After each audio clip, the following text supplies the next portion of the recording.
রাশিয়াকে এবার হুঁশিয়ার বার্তা দিলেন মার্কিন প্রেসিডেন্ট ডোনাল্ড ট্রাম্প।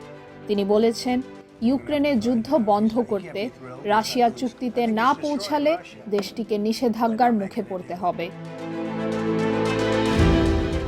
ট্রাম্প তার সামাজিক যোগাযোগ মাধ্যম সোশ্যাল ট্রুথে বলেছেন, রুশ প্রেসিডেন্ট ভ্লাদিমির পুতিনকে এই যুদ্ধ বন্ধ করতে হবে, না হলে তিনি ব্যবস্থা নেবেন।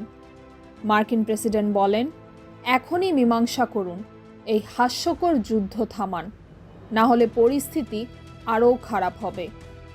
পুতিনকে উদ্দেশ্য করে ট্রাম্প বলেন, যদি চুক্তি না করেন তাহলে রাশিয়া ও যুদ্ধে অংশ নেওয়া অন্য দেশের বিরুদ্ধে চড়া হারে কর, শুল্ক বসানো ও আরও নিষেধাজ্ঞা জারি করা ছাড়া আমার সামনে আর কোনো বিকল্প থাকবে না।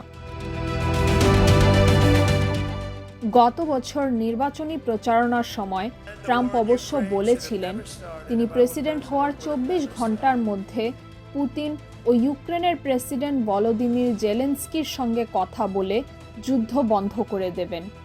কিন্তু কিভাবে যুদ্ধ বন্ধ হবে তা তিনি বলেননি। এখন আরও নিষেধাজ্ঞা বলতে ট্রাম্প কী বোঝাচ্ছেন সেটাও স্পষ্ট নয়। তাহমিনা রহমান হাফসা, ঢাকা ওয়েস্ট।